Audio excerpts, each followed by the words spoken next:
Have you ever been so sick that the world started to blur at the edges, where hot and cold became the same sensation, where standing upright felt like an impossible achievement? Amara Bennett knew that feeling intimately as she stood at the bus stop on Madison Avenue at 11:43 on a Tuesday night in October, trying desperately not to collapse. The fever had started that morning as a mild headache, the kind you could ignore with enough coffee and determination. By noon, it had progressed to chills that made her hands shake while she administered medications to her young patients at Brooklyn Children's Hospital. By 6 in the evening, when her shift should have ended, she was running a temperature of 101 and could barely focus her eyes. But the night nurse had called in sick, and Amara couldn't leave the pediatric ward understaffed, not when little Emma Rodriguez was recovering from surgery and needed constant monitoring, not when the new admission in Bed 7 had pneumonia severe enough to require respiratory treatments every 4 hours. So she stayed. She'd worked another 5 hours, pushing through the fever and the body aches, and the way her head felt like it was filled with cotton and broken glass. She'd smiled at worried parents, reassured crying children, administered medications with hands that trembled slightly but never wavered.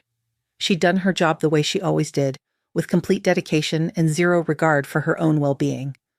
Now, standing at this bus stop in the cold October air, wearing scrubs that were damp with sweat despite the 40-degree temperature, Amara was paying the price for that dedication. Her fever had climbed to 104.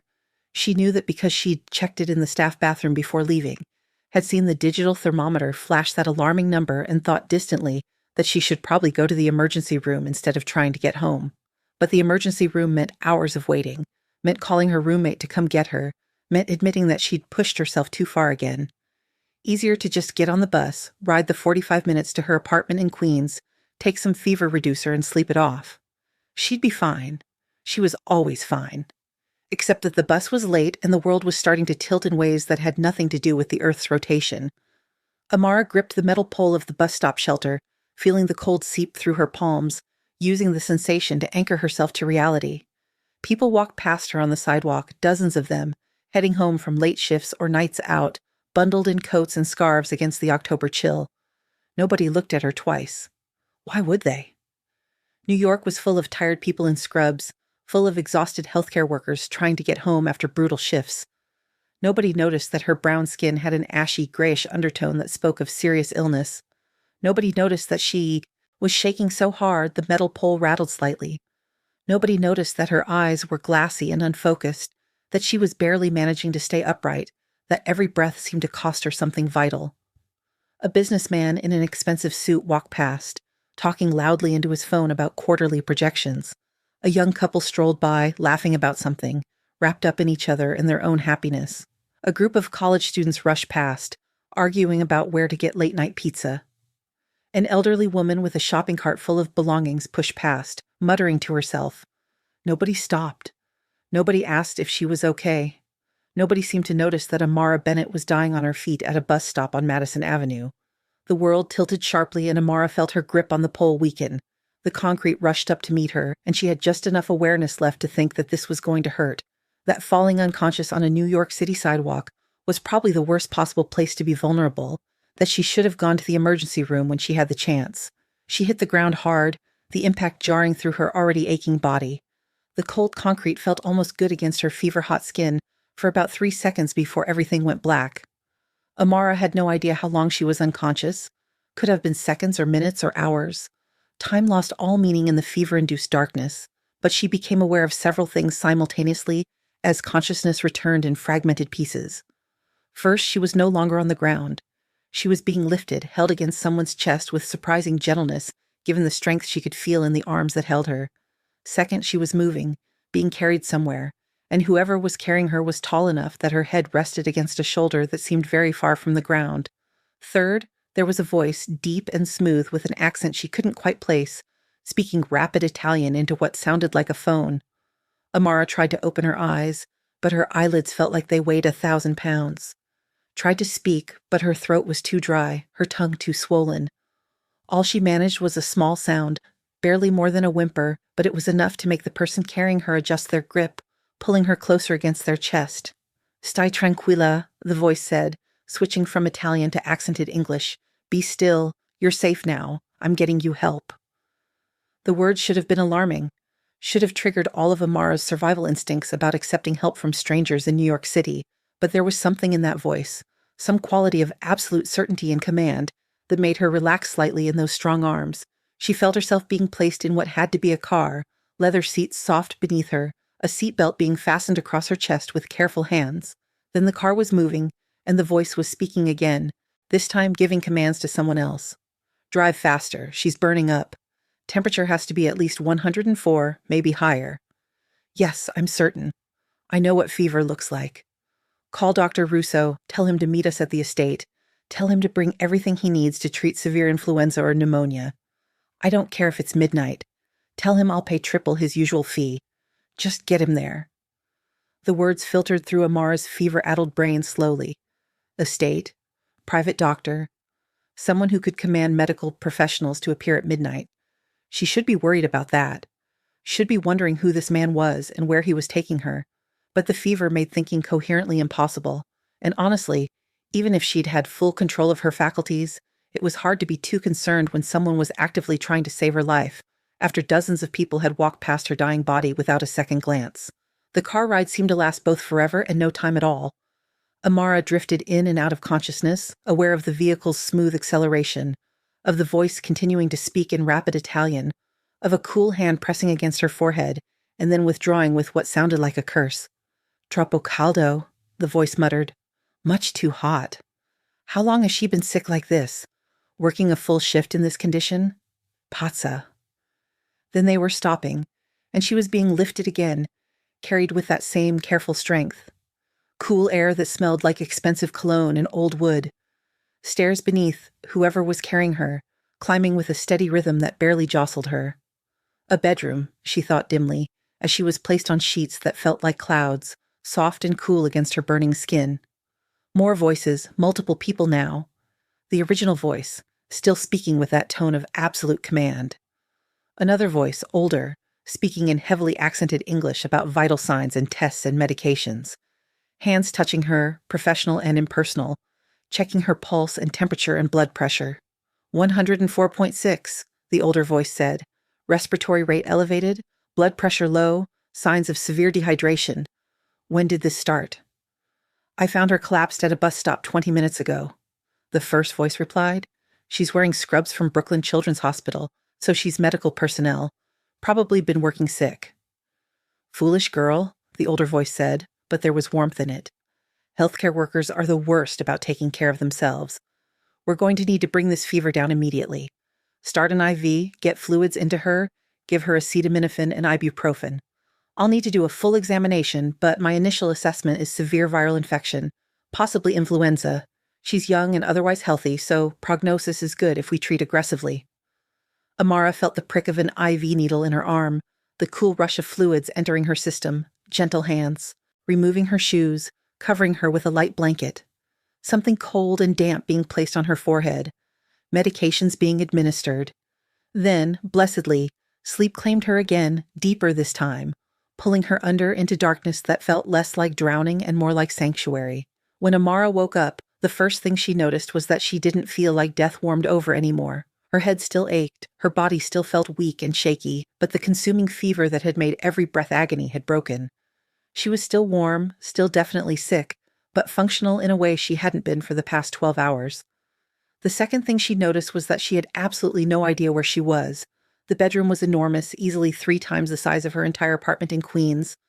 High ceilings with crown molding, hardwood floors covered in expensive-looking rugs, furniture that looked antique but well-maintained. Heavy curtains drawn across what had to be massive windows based on the size of the window seat. Art on the walls that even her untrained eye recognized as original paintings, not prints. This was not a hospital. This was someone's home. Someone very wealthy's home. Amara sat up slowly, her body protesting the movement but cooperating. She was still in her scrubs, though someone had removed her shoes and socks. An IV was still in her arm, connected to a bag of saline hanging from a medical-grade IV pole beside the bed. A pulse oximeter was clipped to her finger. Someone had set up a full medical monitoring station in this bedroom. What the hell was happening? The last thing she clearly remembered was standing at the bus stop, fighting to stay conscious. Everything after that was fragmented fever dreams. Being carried, a car, voices speaking Italian and English, a doctor or someone who sounded like a doctor. The door to the bedroom opened and Amara's breath caught in her throat. The man who entered was tall, easily 6'3", with dark hair swept back from a face that looked like it had been carved from marble by an artist who understood both beauty and danger. He wore black slacks and a white dress shirt with the sleeves rolled up to his elbows, revealing forearms that were all lean muscle and expensive watch. His eyes were dark, almost black, assessing her with an intensity that made her skin prickle with awareness. This was not a doctor. Or if he was the most intimidating physician Amara had ever encountered. "You're awake?" he said, his voice the same one from her fever dreams, deep and smooth with an Italian accent that curled around the words like smoke. "How are you feeling?" "Where am I?" Amara's voice came out hoarse, her throat still raw from the fever. The man moved further into the room, his movements fluid and controlled, like a predator who knew exactly how dangerous he was and didn't need to prove it. He picked up a glass of water from the nightstand and handed it to her, waiting while she drank before answering. "You're in my home," he said simply. "I'm Vittorio Santoro. I found you unconscious at a bus stop on Madison Avenue approximately 8 hours ago. You had a fever of 104.6 degrees and were severely dehydrated.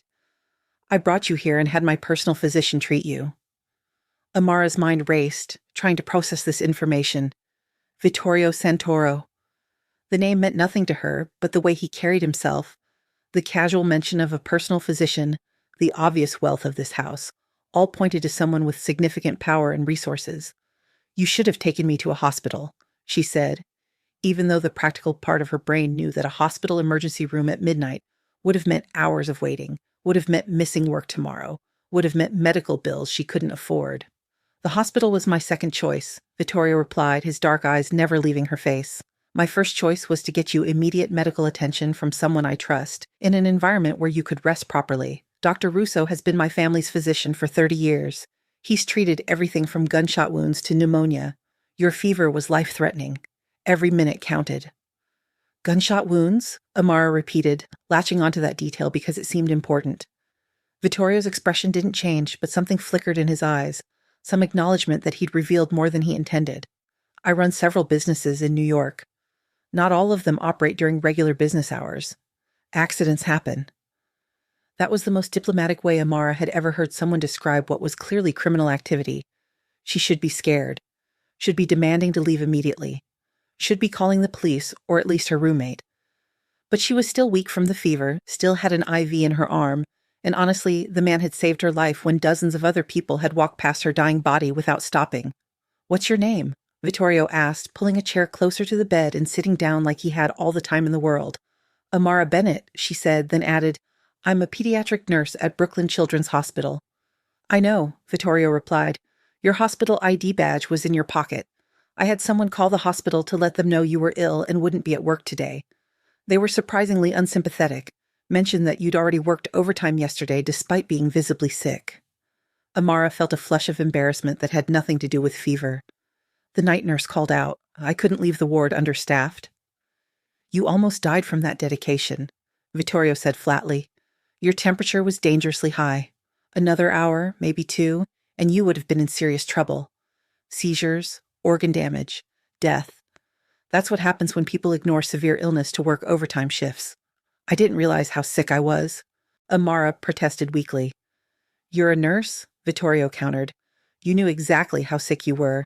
You just decided that other people's needs were more important than your own health?" The assessment was too accurate to deny. Amara had spent her entire nursing career putting her patients first, working extra shifts, covering for colleagues, sacrificing her own well-being for the sake of sick children who needed care. It had never occurred to her that this pattern might be problematic, that there might be something wrong with the way she consistently put everyone else before herself. "Why did you stop?" she asked, changing the subject because she didn't want to examine her self-destructive work habits with a stranger who was currently holding her captive in his mansion. "At the bus stop. Why did you stop when everyone else just walked past?" Vittorio was quiet for a long moment, his dark eyes studying her with that same intense focus. "My mother died when I was 12, he said finally. "Heart attack in the middle of a crowded street in Naples. Dozens of people walked past her dying body. They assumed she was drunk or homeless or just another problem to avoid. By the time someone finally stopped to help, it was too late." The words hit Amara like a physical blow. She'd worked enough emergency medicine to know how crucial those first few minutes were. How many lives could be saved if only someone stopped to help before it was too late? "I'm sorry," she whispered. "I made a promise that day," Vittorio continued, his voice hard with old pain and newer conviction, "that I would never walk past someone who needed help. That I would be the person who stops even if no one else does. So when I saw you collapse at that bus stop, when I saw dozens of people walk past you like you were invisible, there was never any question about what I would do." "Thank you," Amara said, the words inadequate for someone who'd literally saved her life. "I would have died there if you hadn't stopped." "I know," Vittorio said simply, "which is why you're going to stay here until you're fully recovered. No arguments, no rushing back to work to cover more overtime shifts. You're going to rest and let your body heal, and you're going to learn that taking care of yourself isn't selfish, it's necessary." Amara wanted to argue, wanted to insist that she was fine, that she could go home, that she didn't need some stranger, some clearly dangerous stranger, telling her what to do with her health, but she was still weak, still had an IV pumping fluids into her system, and part of her, the part that had been running on empty for months now, desperately wanted someone else to take control for just a little while. "For how long?" she asked quietly. "Until Dr. Russo clears you," Vittorio replied. "Could be a few days, could be a week. Depends on how quickly you recover and whether you develop any complications." "I can't afford to miss that much work," Amara protested. "I have rent to pay, bills—" "Already handled?" Vittorio interrupted. "I had my assistant contact your employer and explain the situation. You're on paid medical leave. As for your rent and bills, consider them my responsibility until you're recovered enough to return to work." "I can't let you do that," Amara said, even though the offer was incredibly tempting. "I don't even know you. This is too much." "I'm not asking your permission," Vittorio said, his voice taking on that tone of absolute command that she'd heard in her fever dreams. "I'm telling you what's going to happen. You're going to stay here in this room or anywhere else in the house you'd like to explore once you're feeling stronger. You're going to eat the meals my cook prepares. You're going to rest. You're going to recover. And you're not going to worry about money or work or anything else except getting better." It should have been infuriating. This arrogant assumption that he could just decide what she was going to do should have triggered every independent instinct Amara had developed over her 27 years of life. But instead, she felt something inside her chest uncurl slightly, some tightly wound tension releasing at the promise of being taken care of not having to be strong for just a little while. "Okay," she heard herself say. "I'll stay, but just until I'm better." Vittorio smiled, the expression transforming his dangerous face into something warm and unexpectedly gentle. "Good. Now, Dr. Russo wants you to rest for another few hours. Your fever is down but not gone, and you're still dehydrated. I'll have Maria bring you some soup later. Chicken broth, very light. Nothing that will upset your stomach. Is there anything else you need?" Amara looked around the luxurious bedroom, at the medical equipment that had been set up for her care, at this man who was a complete stranger but had saved her life and was now promising to take care of her until she was well. "A phone," she said. "I need to call my roommate. She's probably worried." Vittorio nodded and pulled a cell phone from his pocket, handing it to her. "Use mine. Call whoever you need to call. Take your time." He stood to leave, giving her privacy, but paused at the door. "Amara," he said, using her first name for the first time.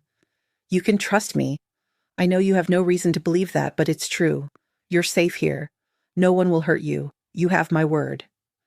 Then he was gone, the door closing softly behind him, leaving Amara alone with her thoughts and a borrowed cell phone and the strangest feeling that her life had just changed in ways she couldn't begin to understand.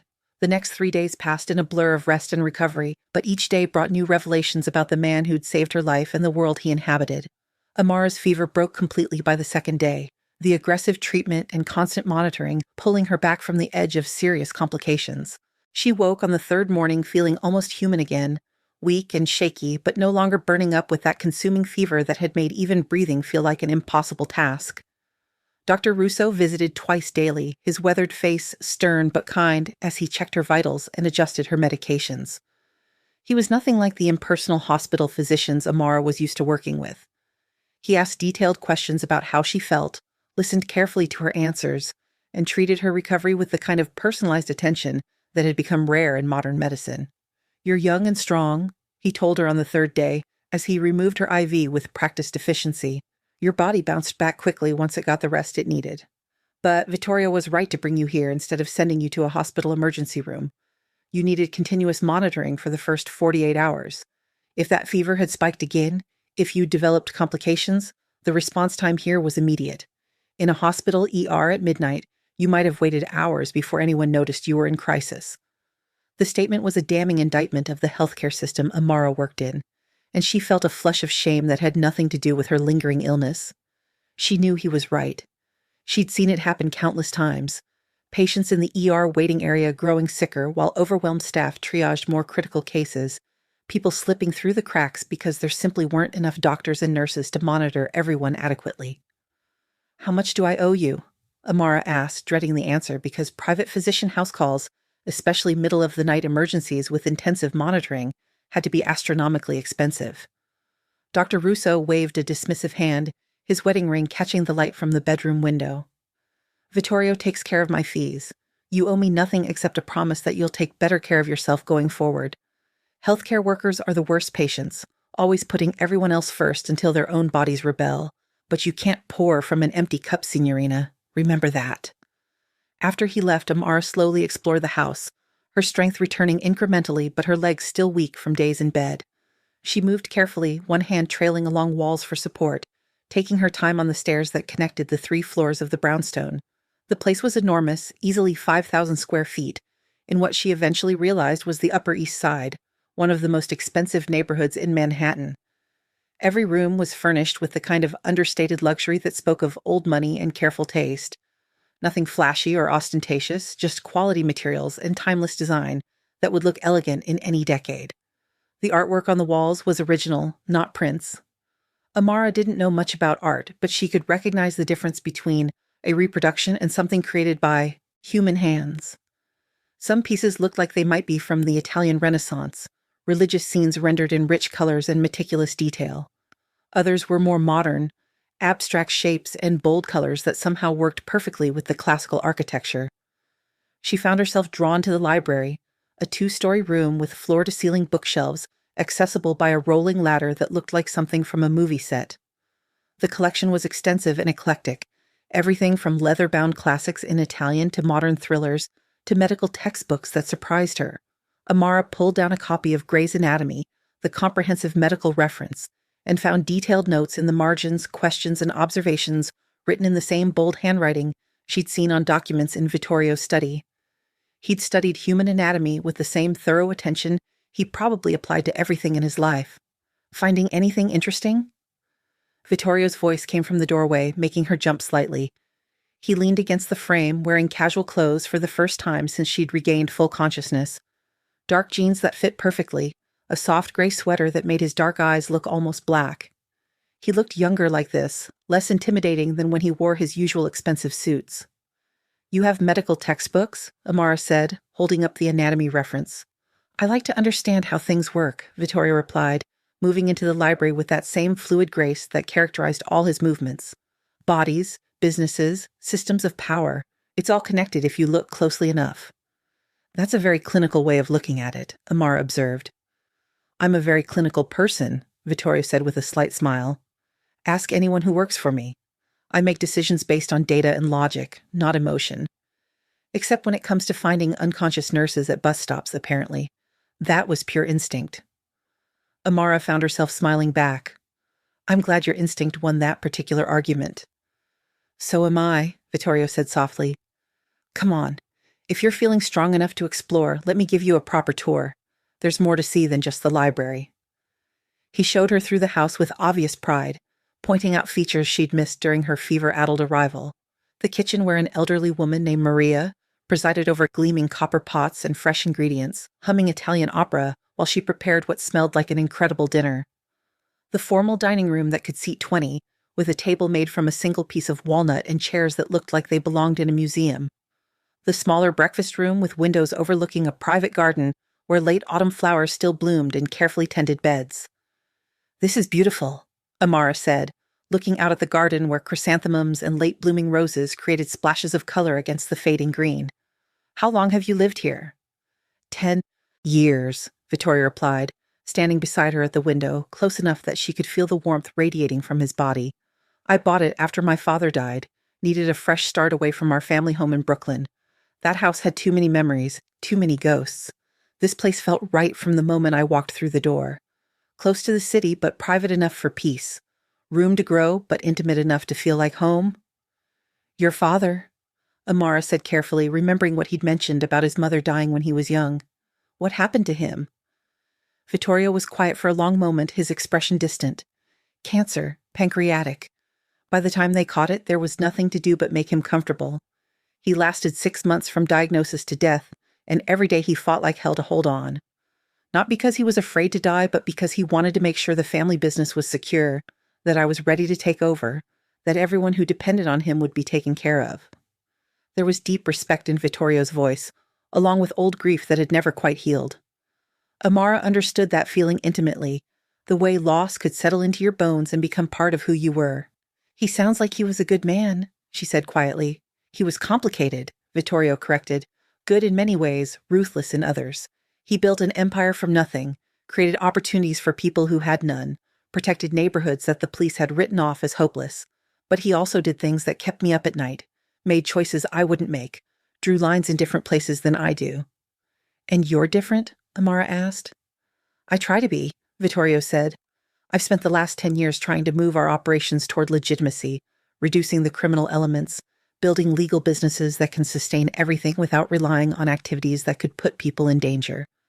It's a slow process, and there are still gray areas, but I'm trying to be better than my father was, to honor the good parts of his legacy while leaving behind the parts that caused harm. The honesty was startling. Amara had expected deflection or justification, not this frank acknowledgement of moral complexity and ongoing efforts at improvement. It made her reassess everything she thought she knew about organized crime, about the men who ran these empires, about the possibility of redemption and change. They had dinner that evening in the breakfast room, rather than the formal dining room. Maria serving pasta carbonara that made Amara moan with genuine pleasure after days of light broth and bland foods. The sauce was perfectly creamy, the pasta cooked exactly right, the guanciale crispy and rich. It was comfort food elevated to art, and Amara ate with an enthusiasm that made Vittorio laugh. I think this is the most animated I've seen you, he said, watching her twirl another forkful of pasta. I've been eating nothing but chicken broth. And toast for 3 days, Amara replied. This is heaven. Maria is a goddess. I'll tell her you said so, Vittorio promised. She'll probably adopt you immediately. She's been complaining for years that I need someone to cook for besides myself and my business associates. As they ate, Vittorio told stories about growing up in Naples, about the cramped apartment where he'd shared a room with 3 cousins, about his mother's cooking and his father's stern discipline, and the tight-knit neighborhood where everyone knew everyone's business. He talked about coming to America when he was 13, about the culture shock and the language barriers and the determination to succeed in this new country that his father had chosen for their future. What about you? He asked eventually, setting down his wine glass and giving her his full attention. How does a pediatric nurse end up working herself to death for a hospital that doesn't appreciate her? Amara set down her fork, considering how much to share. She'd spent so many years keeping her past private, building walls around the painful parts of her history, but looking at Vittorio's open expression, at the genuine interest in his dark eyes, she found herself wanting to share things she'd never told anyone. My parents died when I was 16, she said finally, the words coming easier than she'd expected. Car accident. They were driving home from celebrating their 20th wedding anniversary. Some drunk driver ran a red light, and just like that, they were gone. I went into foster care because I didn't have any other family, aged out at 18, put myself through nursing school with scholarships and student loans, and working 3 jobs simultaneously. Vittorio's expression darkened. The drunk driver? Served 2 years for vehicular manslaughter, Amara said flatly. Got out early for good behavior. Last I heard he was living in Florida, had started a family, moved on with his life while my parents stayed dead. That's not justice, Vittorio said, his voice taking on an edge that reminded Amara exactly who she was talking to, what kind of power he wielded, what resources he could bring to bear if he decided someone deserved consequences. No, Amara agreed, but that's the legal system. Justice and the law aren't always the same thing. They could be, Vittorio said quietly. In this case, if you wanted them to be. The offer hung in the air between them, unspoken but clear. Vittorio could make sure the man who'd killed her parents faced real consequences, could deliver the justice that the legal system had failed to provide. All Amara had to do was say yes, give him a name, and let his particular brand of retribution do its work. Part of her wanted to say yes, wanted to let Vittorio hunt down the man who destroyed her family and make him pay for every day her parents had been dead while he walked free. But another part, the part that had spent years learning to let go of, anger, because holding on to it was like drinking poison and expecting someone else to die, held her back. "Thank you for the offer," she said carefully, "but I let that anger go a long time ago. Revenge won't bring my parents back, won't change what happened. I've made peace with it as much as anyone can." Vittorio studied her for a long moment, then nodded slowly. "That's remarkably mature. Most people who've suffered that kind of loss want someone to pay." "I did want that," Amara admitted. "For years I fantasized about all the ways I could make him suffer, make him understand what he'd taken from me. But holding on to that rage was destroying me from the inside. So I had to choose between vengeance and healing, and I chose healing." "That's admirable," Vittorio said softly, reaching across the table to take her hand. "Also explains why you're so bad at taking care of yourself. You've been fighting alone for so long that you forgot how to let anyone help you. You built walls so high that nobody could get close enough to hurt you again, but also nobody could get close enough to support you." The words hit too close to a truth Amara had been avoiding for years. She told herself she was independent, self-sufficient, strong enough to handle anything alone, but really she'd just been terrified of depending on anyone, of trusting someone enough to let them matter, of risking the kind of devastating loss she'd experienced when her parents died. "I wanted to help kids like I'd been," Amara said, changing the subject because this emotional excavation was becoming uncomfortable. "Kids who were suffering and scared and needed someone to care about them. I thought if I could be that person for them, if I could make sure they never felt alone the way I had, then maybe my parents' death would mean something. Maybe there would be purpose in the pain." "That's a beautiful intention," Vittorio said. "But you can't save everyone, Amara. Sometimes trying to rescue the whole world means losing yourself in the process." "I'm starting to understand that," Amara admitted. "Collapsing at a bus stop with a fever of 104 was a pretty clear message that I need to recalibrate my priorities." "Indeed," Vittorio agreed, "which is why you're going to stay here and rest for at least another week. No arguments, no rushing back to work to cover someone else's shift. Dr. Russo's orders, backed up by mine." Amara wanted to argue, wanted to insist that she was fine, that she needed to get back to her life, her routine, her patients who depended on her, but she was still weak, still needed afternoon naps, still got dizzy if she stood up too quickly, and more than that, part of her desperately wanted to stay in this beautiful house with this complicated man who saw through all her defenses and cared about her anyway. "1 week," she said, "but then I need to go back to work. I have responsibilities."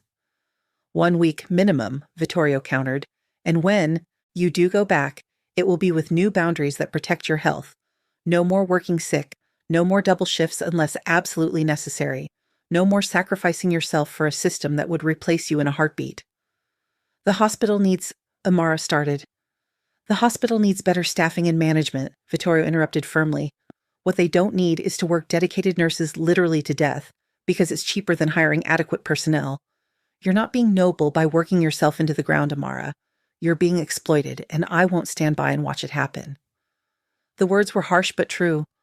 Amara had told herself for years that her dedication was admirable, that her willingness to work overtime and cover shifts was helping her patients, but really, she'd just been enabling a broken system that depended on nurses sacrificing their own well-being because management refused to budget for proper staffing.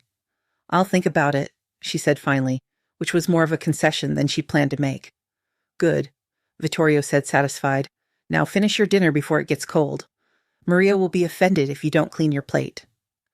They spent the rest of dinner discussing lighter topics, books they'd both read, and places they wanted to visit, and the strange things that happened in New York City after midnight. Amara found herself laughing more than she had in months, maybe years, her stress and exhaustion temporarily forgotten in the warmth of good food and better company. By the time she went to bed that night, she realized she'd spent an entire evening without once thinking about work or patients or the endless list of tasks that usually occupied her mind.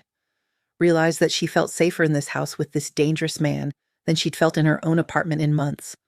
Realized that she was starting to care about her mysterious rescuer in ways that had nothing to do with gratitude and everything to do with the way his dark eyes softened when he looked at her, the way his rare smiles made her heart skip beats, the way he listened to her like every word mattered. This was dangerous. This was a complication she definitely didn't need. But as Amara drifted off to sleep in sheets that smelled like expensive detergent and safety, she couldn't quite bring herself to care about the wisdom of falling for a mafia boss who'd saved her life.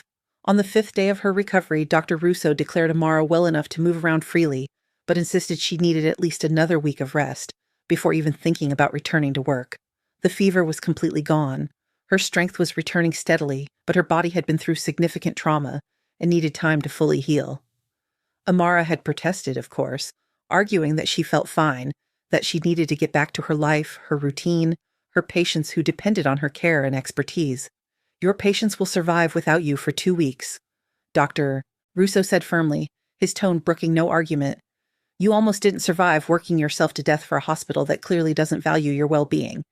Take the rest. Doctor's orders, and if you try to go back early, I'll call the hospital myself and tell them you're medically unfit for duty. The threat was delivered with a stern expression that reminded Amara of her favorite professors from nursing school, the ones who cared enough to be hard on their students. She'd nodded reluctantly, knowing he was right even if she didn't want to admit it.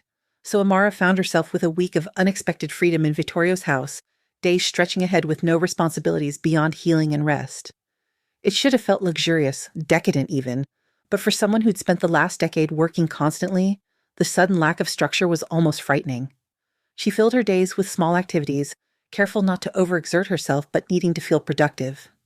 She spent hours reading in the library, working her way through Vittorio's collection of Italian literature with the help of a translation dictionary, stumbling through prose that was probably beautiful in the original language, but became clunky and awkward in her imperfect translations. She helped Maria in the kitchen despite the elderly woman's protests, learning to make authentic Italian dishes that bore no resemblance to the Americanized versions she'd grown up eating. Real carbonara made with guanciale and pecorino, not bacon and cream. Risotto stirred constantly until it reached the perfect creamy consistency. Fresh pasta rolled by hand and cut into long ribbons that dried on racks Maria had been using for 40 years. Maria spoke very little English, relying instead on animated gestures and the universal language of cooking, but she seemed to appreciate Amara's genuine interest in learning, her willingness to follow instructions carefully, her respect for traditional techniques and recipes. They developed a comfortable rhythm, working side by side in the kitchen while Italian opera played from an old radio in the corner. Vittorio needs a good woman, Maria said one afternoon in heavily accented English, the first time she'd spoken directly about their host. Too much alone, too much work, needs family, love, someone to come home to. Amara felt her cheeks warm, unsure how to respond to this unexpected commentary. I'm just staying here while I recover. Maria made a dismissive sound and waved her wooden spoon emphatically. I have eyes. I see how he looks at you, how you look at him. Good match. He needs gentle, you need strong. Balance. The assessment was delivered with such certainty that Amara couldn't quite argue, even though she wasn't ready to acknowledge the truth in it. Yes, she'd noticed the way Vittorio watched her when he thought she wasn't looking, the way his expression softened when she entered a room. And yes, she was, painfully aware of her own growing feelings, the way her heart rate increased when she heard his footsteps, the way she found herself watching for him throughout the day. But admitting that felt dangerous, felt like tempting fate. Better to keep pretending this was temporary, that once she was healed she'd go back to her regular life and forget about the mafia boss who'd saved her. Except Vittorio wasn't making it easy to maintain that pretense. He appeared at unpredictable times throughout the day, his schedule apparently flexible enough to accommodate extended breaks. Sometimes he'd find her in the library and sit reading in companionable silence, occasionally looking up to share an interesting passage or ask her opinion on something.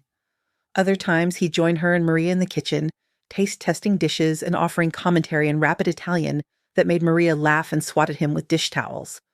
In the evenings, they'd have dinner together, just the two of them in the breakfast room with its view of the garden. The conversations ranged widely, from philosophy to politics to their shared love of old movies. Vittorio had surprisingly strong opinions about classic Hollywood, could quote entire scenes from The Godfather and Casablanca, had a weakness for film noir that made Amara smile.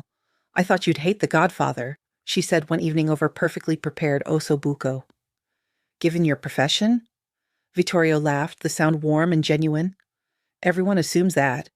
But it's a brilliant film about family, loyalty, the immigrant experience in America. The fact that the family business happens to be organized crime is almost secondary to those themes. Almost, Amara repeated with a raised eyebrow. Fine, the crime is definitely central, Vittorio conceded, but it's also wildly inaccurate about how these organizations actually function. No real boss makes decisions that impulsively, holds meetings in that public a setting, or gets that emotionally involved in day-to-day operations. So you're saying you're a more professional criminal than Vito Corleone? I'm saying I've never left a gun and cannoli at a crime scene, Vittorio replied with a straight face, before breaking into a grin. They both laughed, and Amara realized she was having more fun with this conversation than she'd had in years. When had life become so serious, so focused on work and responsibility that she'd forgotten how to just enjoy someone's company? She learned that Vittorio woke up at 5 every morning without an alarm to work out in the home gym he'd built in the basement, a space filled with professional-grade equipment that probably cost more than most people's cars. He'd invited her to join him once she was feeling stronger, and she tentatively accepted, curious about this disciplined routine that seemed at odds with the leisurely afternoons and late dinners. She learned that he spoke 4 languages fluently: Italian, English, Spanish, and, surprisingly, Russian, and could get by in 3 others. That he'd taught himself to code and personally manage the security systems throughout his properties. That he had a photographic memory for faces and could remember every person he'd ever met, where they'd encountered each other and what they'd discussed. It's useful in my line of work, he'd explained. Being able to remember details, track connections, recall conversations from years ago. People appreciate being remembered, and it gives me advantages in negotiations. Amara had nodded, understanding the strategic value, but also finding it slightly unnerving. This man forgot nothing, which meant he was cataloging every detail about her, storing away information that could be used later if necessary. But as the days passed, she started to believe that Vittorio wasn't collecting intelligence on her for any sinister purpose. He was genuinely interested in knowing her, in understanding what made her tick, in learning her preferences and opinions and dreams. He remembered that she preferred tea to coffee in the afternoons, that she liked mystery novels but couldn't stand horror, that she'd always wanted to visit Japan but had never found the time or money to travel. He also noticed things she tried to hide. On the 6th day, when Amara was helping Maria prep vegetables for dinner, Vittorio appeared in the kitchen doorway and immediately frowned. "You're exhausted," he said, not a question but a statement. "I'm fine," Amara protested, even though her hands were shaking slightly, and she'd been fighting the urge to sit down for the past 20 minutes. "Maria," Vittorio said in Italian, then switched to English. "Please excuse us. Amara needs to rest." Before she could protest further, he'd guided her out of the kitchen and up the stairs to her bedroom, his hand warm and steady on the small of her back. He sat her down on the edge of the bed and crouched in front of her, his dark eyes serious. "You're still recovering," he said firmly. "Your body needs rest, not activity. I appreciate that you want to be useful, that sitting still feels uncomfortable for you, but pushing yourself too hard too soon will only delay your full recovery." "I can't just lie in bed for another week," Amara said, frustration leaking into her voice. "I'm going stir-crazy doing nothing." "Then we'll find activities that don't exhaust you," Vittorio replied. "Reading, gentle walks in the garden, watching movies, but no more spending hours on your feet helping Maria cook." "Agreed?" Amara wanted to argue, but the truth was she felt awful. Her legs were shaking, her head was starting to ache, and exhaustion was creeping through her body despite the afternoon nap she'd taken. She nodded reluctantly. "Good," Vittorio said, standing. "Now lie down and rest. I'll have Maria bring you some tea and something light to eat. And tonight we're watching a movie in the library. My choice, which means action and explosions, and minimal plot." Despite her exhaustion and frustration, Amara found herself smiling. "That sounds perfect." That evening, curled up on the library's comfortable couch with Vittorio beside her, and a ridiculous action movie playing on the flat screen he'd somehow installed without ruining the room's classical aesthetic, Amara felt something inside her chest uncurl. This was nice. This was comfortable. This was what life could be like if she let someone care for her, instead of always being the caretaker. "Thank you," she said quietly during a particularly loud explosion sequence. "For what?" Vittorio asked, his attention still on the movie. "For this. For taking care of me. For not making me feel weak for needing help." Vittorio turned to look at her, his expression soft in the dim light.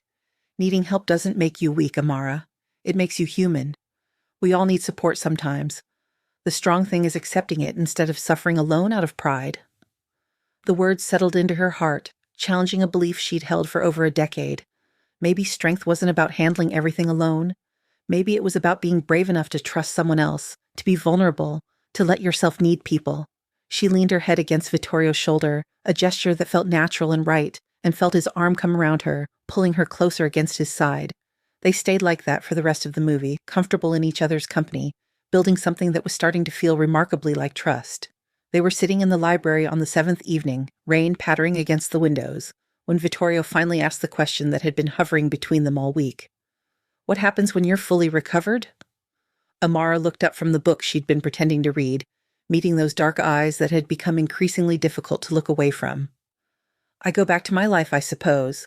Back to work, back to my apartment. Is that what you want?" "It's what makes sense," Amara said carefully. "This has been wonderful, Vittorio.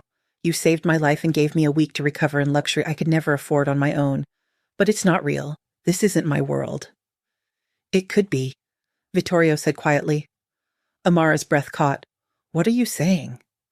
"I'm saying that I haven't felt this way about anyone in longer than I can remember," Vittorio replied, setting aside his own book and moving to sit beside her on the couch. "I'm saying that watching you recover, getting to know you, spending time with you, has made me realize how empty my life has been.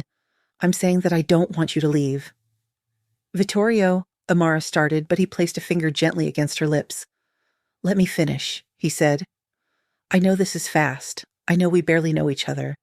I know my world is dangerous and complicated and nothing like what you're used to. But I also know that I found you dying at a bus stop, and something inside me decided in that moment that you were mine to protect, that I would do whatever it took to keep you safe, that I wouldn't let you slip away." He moved his hand from her lips to cup her face, his touch gentle despite the strength she could feel in those fingers. "Stay? Not as my patient or my guest, but as someone I'm courting, someone I want to build something with. Let me show you that you don't have to do everything alone, that being cared for isn't weakness, that you deserve someone who puts you first the way you put everyone else first." Amara felt tears burning in her eyes. "I don't know how to do this, how to let someone in, how to trust that you won't—" "Won't what?" Vittorio prompted gently when she trailed off. "Won't leave," Amara whispered. "Everyone leaves eventually, my parents, my foster families, every friend I've ever gotten close to. I learned early that the only person I could count on was myself." "I'm not everyone," Vittorio said firmly. "I don't make promises lightly, Amara. When I give my word, it's absolute. And I'm giving you my word now that I will not leave you. Not when things get difficult. Not when you push me away because you're scared. Not ever." "How can you promise that?" Amara asked. "You barely know me." "I know enough," Vittorio replied. "I know you're dedicated and compassionate and willing to sacrifice yourself for others without a second thought. I know you're strong and stubborn and terrible at asking for help. I know you laugh at my bad jokes and cry during sentimental movies and make the most beautiful concentrated face when you're reading. I know that I want to learn everything else there is to know about you, and I'm willing to be patient while you learn to trust me." Amara looked into those dark eyes, saw absolute sincerity there, saw determination and patience and something that looked remarkably like love, even though they'd only known each other a week. Every self-protective instinct she'd developed over 11 years of being alone screamed at her to run, to protect herself, to not risk the inevitable pain of being left again. But another part of her, the part that had been so desperately lonely for so long, the part that was so tired of being strong and self-sufficient and completely alone, whispered that maybe this was worth the risk, that maybe Vittorio Santoro was the kind of man who kept his promises, that maybe, just maybe, she could let someone in without losing herself. "Okay," she heard herself say, "I'll stay. Not forever, not right away, but I'll stay and see where this goes. I'll try to trust you. I'll try to let you in. But you have to be patient with me, Vittorio. I've spent a long time building these walls." "Then we'll take them down one brick at a time," Vittorio promised, "for as long as it takes." He leaned forward slowly, giving her time to pull away, and when she didn't, he kissed her with a gentleness that made her heart ache. It was nothing like the fevered kisses she'd experienced with previous boyfriends, nothing hurried or demanding. It was a kiss that promised patience and care and a future that didn't involve her being alone. When they finally pulled apart, Vittorio rested his forehead against hers and whispered, Thank you for giving me a chance. Thank you for stopping, Amara whispered back. At the bus stop, when everyone else kept walking. Thank you for being the one who saw me. I will always see you, Vittorio promised, even when you're trying to be invisible, even when you're pushing everyone away. I will always see you, Amara Bennett, and I will never walk past. The next 6 months transformed Amara's life in ways she never could have imagined that night she'd collapsed at the bus stop, burning with fever and convinced she'd die alone on a New York City sidewalk. She moved into Vittorio's brownstone gradually, not giving up her apartment in Queens entirely at first, because that felt too much like burning her safety net, but spending progressively more nights in the beautiful bedroom that had become hers during her recovery. The room stopped feeling like a guest suite and started feeling like home, filled with her books and clothes and the little personal touches that made a space truly yours. Waking up in that bedroom became Amara's new normal, opening her eyes to sunlight streaming through the tall windows, the smell of Maria's breakfast cooking drifting up from the kitchen below, the sound of Vittorio working out in the basement gym or already on the phone handling business in 3 different languages. She'd lie there for a few minutes each morning, marveling at how dramatically her life had changed, how a chance encounter with a stranger who'd chosen to stop instead of walking past had led to this. She went back to work at the hospital after her 2-week recovery, but with new boundaries that Vittorio insisted on, and, surprisingly, her supervisors actually respected. No more overtime shifts unless absolutely necessary, and she felt physically capable. No more working sick because there was a staffing shortage. No more sacrificing her own health and well-being for a hospital system that viewed nurses as interchangeable parts rather than human beings with limits. The hospital administration had not been happy with her new limitations at first. They'd tried to pressure her, to guilt her about patient safety and teamwork and dedication, but they'd been even less happy when Vittorio's lawyers had started asking pointed questions about workplace safety, mandatory overtime policies, and whether forcing sick employees to continue working violated both labor laws and basic medical ethics. Amara had been mortified by his interference at first, embarrassed that he'd inserted himself into her professional life without asking permission, worried that she'd be labeled as a troublemaker or someone who couldn't handle the demands of the job. But Vittorio had been completely unapologetic, his dark, eyes intense when she tried to ask him to back off. "They almost killed you through neglect and exploitation," he'd said flatly, his voice carrying an edge of barely controlled anger. "They knew you were sick, visibly unwell, running a dangerous fever, and instead of sending you home, instead of showing even basic concern for your well-being, they kept you working because it was more convenient than finding adequate staffing. That's not acceptable, Amara, and I won't let them do it to you or anyone else who works in that hospital." He'd been right, of course. The hospital had quietly increased their nursing staff budget after that conversation with his lawyers, had implemented new policies about sick leave and mandatory breaks, had started actually enforcing the rules about maximum shift lengths that had existed on paper but been routinely ignored in practice. Amara's coworkers had been grateful for the changes, even if most of them had been confused about why their normally quiet, compliant colleague had suddenly developed such a powerful advocate.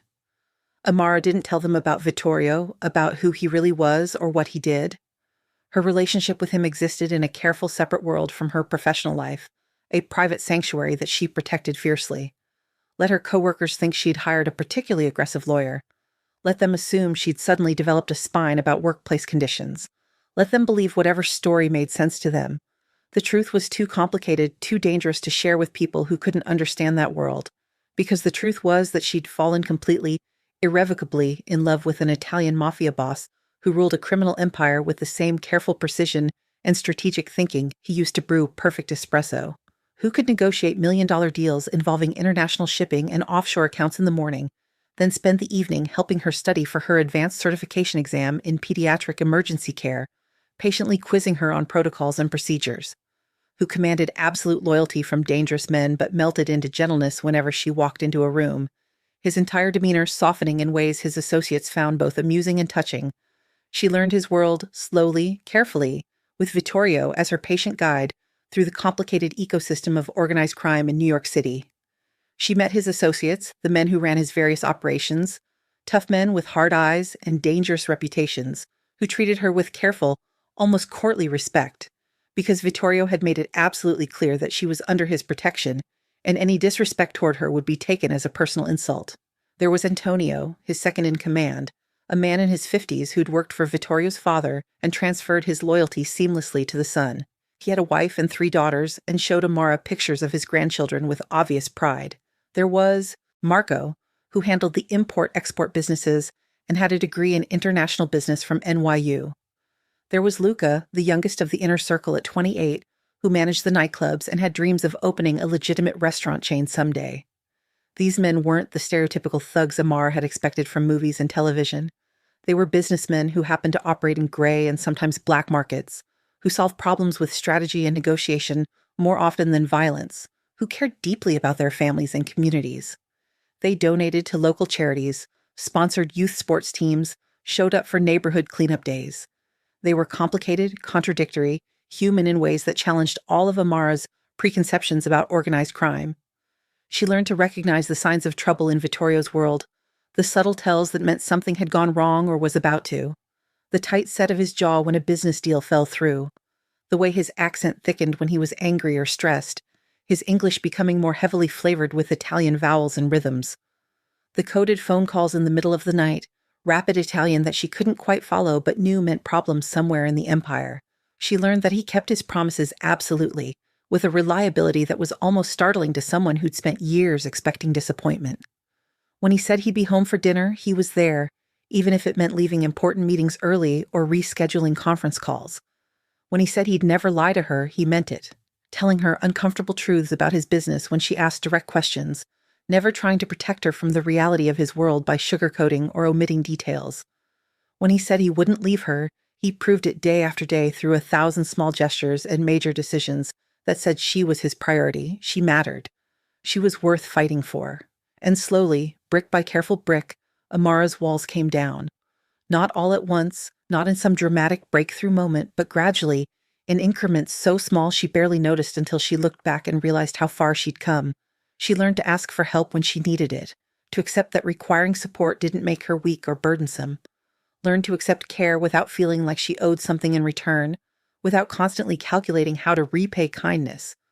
Learned that being loved by Vittorio didn't mean losing herself or her independence, that his protection didn't diminish her strength, that partnership could actually make her more powerful rather than less.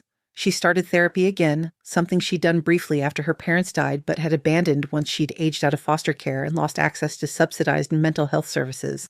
Vittorio had helped her find a therapist who specialized in trauma and attachment issues, a woman named Dr. Patricia Wells who worked out of a peaceful office in Brooklyn and who charged fees that Amara could never have afforded on her own.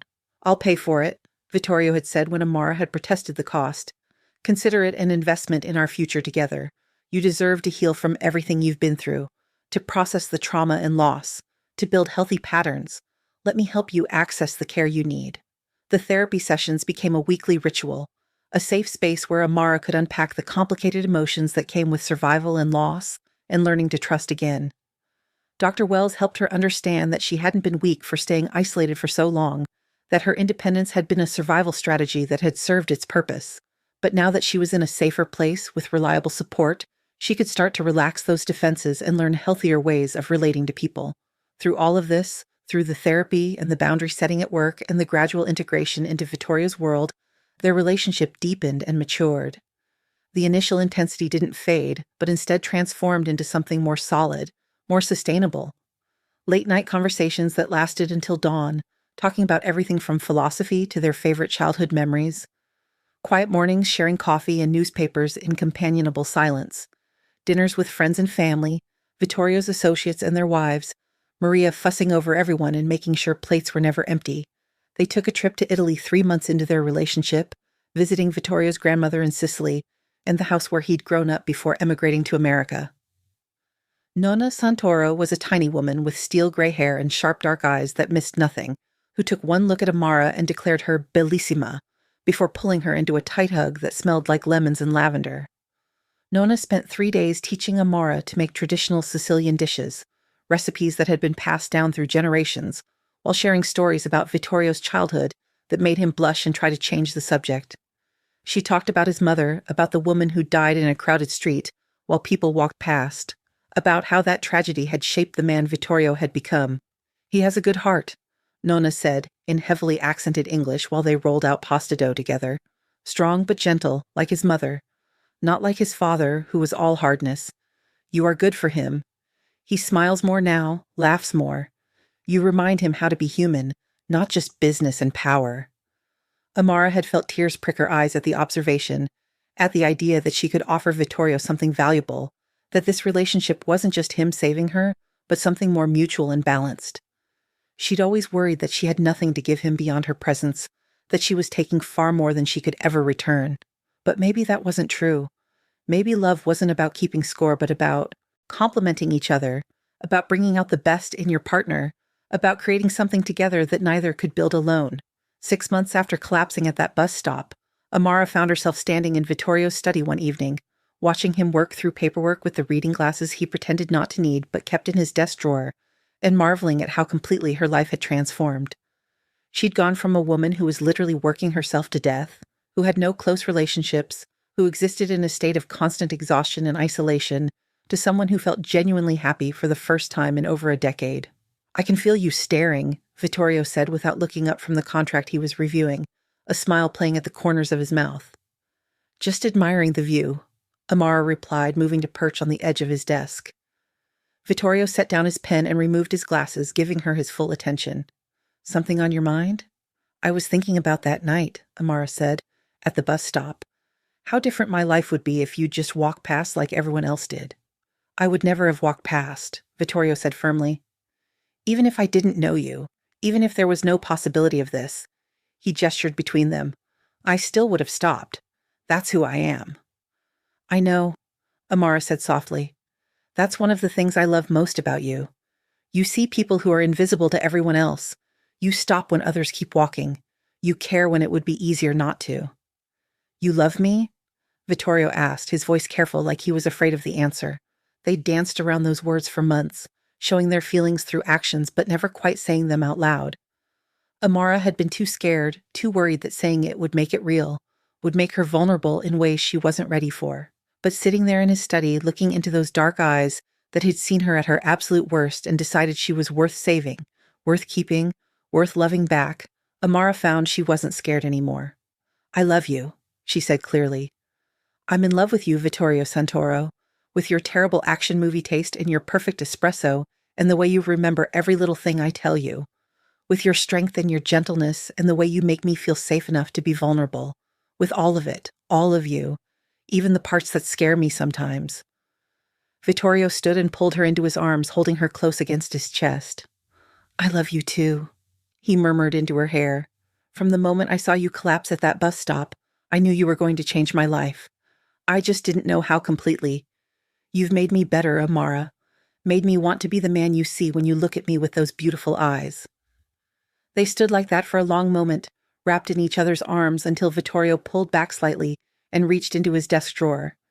He pulled out a small velvet box and Amara's breath caught. "It's not what you think," he said quickly, "or rather it is, but not yet.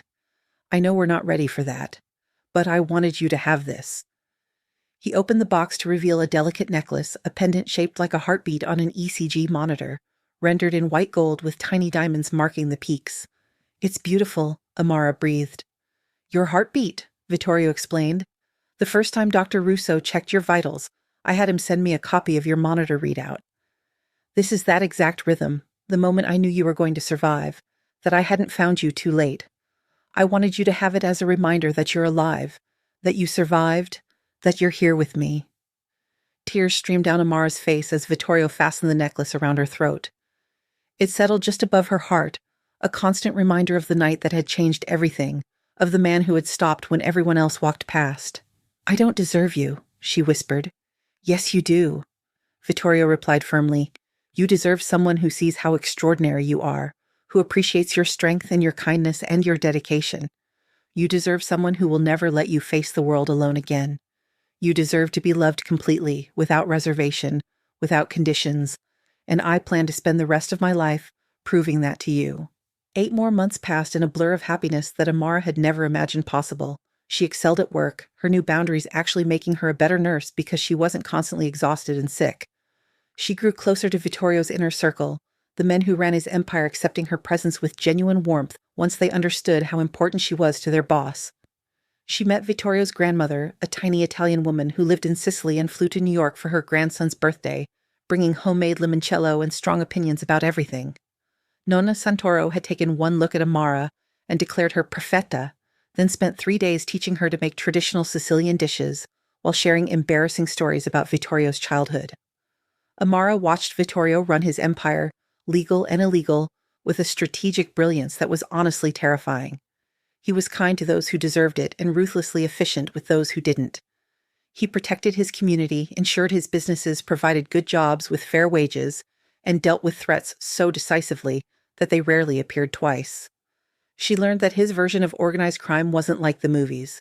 There were no dramatic shootouts or public violence, just quiet power, strategic influence, and the kind of respect that came from actually caring about the people and neighborhoods under his protection. Vittorio ran his territory like a benevolent king, demanding loyalty but earning it through fair treatment and genuine care. And through it all, their relationship deepened. Late-night conversations that lasted until dawn. Quiet mornings sharing coffee and newspapers. Dinners with friends and family. Trips to Italy to visit his grandmother and the home where he'd grown up. 1,000 small moments that wove their lives together into something beautiful and unbreakable.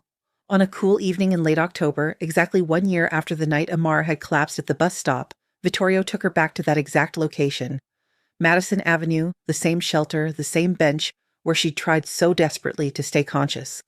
"Why are we here?" Amara asked, looking around at the familiar scene with new eyes. "Because this is where everything changed," Vittorio said. "This is where I found you. Where I made the choice to stop instead of walking past. Where our story began." He turned to face her fully, taking both her hands in his. "A year ago, you were dying at this bus stop, while dozens of people walked past without helping. Today, you're standing here healthy and strong and loved beyond measure. A year ago, I was a man who'd built an empire but forgotten what any of it was for. Today, I know exactly why I built all this, why I fought so hard for power and resources, so I could protect the people I love, so I could be the kind of man who stops when everyone else walks past." Vittorio dropped to one knee and Amara's heart stopped. "Amara Bennett," he said, pulling out the ring box he'd shown her a year ago in his study. "You have made me better in every way that matters. You've shown me that strength doesn't always mean being in control, that sometimes the bravest thing you can do is let someone help you. You've trusted me with your walls and your fears and your heart, even when every instinct told you to run. Will you trust me with your future too? Will you marry me?" The ring was beautiful, a sapphire surrounded by diamonds that caught the streetlight and threw it back in shimmering brilliance. But Amara barely saw it through her tears. "Yes," she said, the word coming out as half sob, half laugh. "Yes, I'll marry you. I'll trust you with my future and my present and everything I have to give." Vittorio slipped the ring onto her finger and stood, pulling her into a kiss that made the late-night pedestrians whistle and cheer. When they finally pulled apart, both breathless and laughing, Amara looked around at the bus stop that had almost been the end of her story, but had instead been the beginning of something beautiful. "Thank you for stopping," she whispered against Vittorio's lips. "Thank you for being the one person in this entire city who saw me and decided I was worth saving." "You were always worth saving," Vittorio replied. "I just had the privilege of being the one who got there first." They stood there at that bus stop, wrapped in each other's arms while the city rushed past them, two people who'd found each other in the most unlikely moment and built something extraordinary from that chance encounter. That's the story of Amara Bennett and Vittorio Santoro. A story about a woman who almost died because she couldn't ask for help, and the man who stopped when everyone else walked past. About how sometimes the most dangerous person in the city is exactly the hero you need. About learning to trust, to let someone in, to believe that being saved doesn't make you weak. Their story reminds us that we never know when life will change, when the person who stops to help will be the person who changes everything. That sometimes strength means accepting care, that power should protect the vulnerable, and that real love means seeing someone at their absolute worst and deciding they're worth everything. If this incredible story moved you and you want to hear more amazing tales of unexpected rescue, dangerous romance, and love that transforms lives, make sure to subscribe to our channel and hit that notification bell. We share new stories every week about people who discovered that heroes come in unexpected forms and that sometimes the most meaningful relationships begin with someone choosing to stop when everyone else keeps walking. What did you think of Amara and Vittorio's story? Have you ever been in a situation where a stranger helped you when no one else would? Would you have accepted Vittorio's help despite knowing who he was? Share your thoughts in the comments below. We love hearing how these stories resonate with your own experiences of kindness, rescue, and unexpected love. Remember, sometimes the person who saves you is someone you never expected to trust.